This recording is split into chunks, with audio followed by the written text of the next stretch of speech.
En matière successorale, les collatéraux désignent les membres d'une même famille qui ne descendent pas les uns des autres, mais qui descendent d'un auteur commun.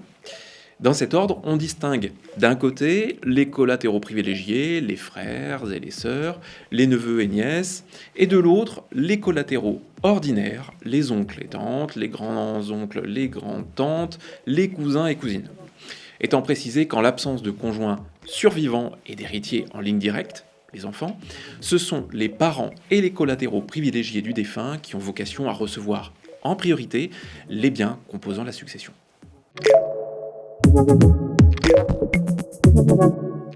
Le principal frein à une telle transmission est son coût important. En effet, lorsqu'un collatéral privilégié recueille des biens dans le cadre d'une donation ou d'une succession, il est redevable d'éventuels droits de mutation à titre gratuit, calculés selon un taux de 35% jusqu'à 24 430 € et 45% au-delà après abattement. Plus impactant encore, lorsque la transmission profite à un collatéral ordinaire, la taxation varie de 55 à 60% après application d'un abattement.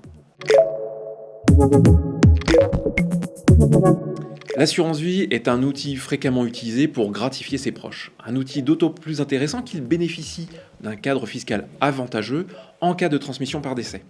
En effet, le régime fiscal de l'assurance vie ne tient pas compte du degré de parenté existant entre le souscripteur et le bénéficiaire lorsque les primes ont été versées au contrat avant les 70 ans du souscripteur. Dans ce cas, le bénéficiaire acceptant profite d'un abattement de 152 500 €.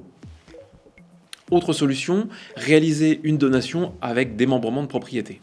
Par exemple, un parent peut transmettre via une donation la nue propriété d'un bien immobilier qu'il occupe à un de ses neveux. Il en conserve ainsi l'usufruit et peut continuer à vivre dans son appartement ou sa maison jusqu'à son décès.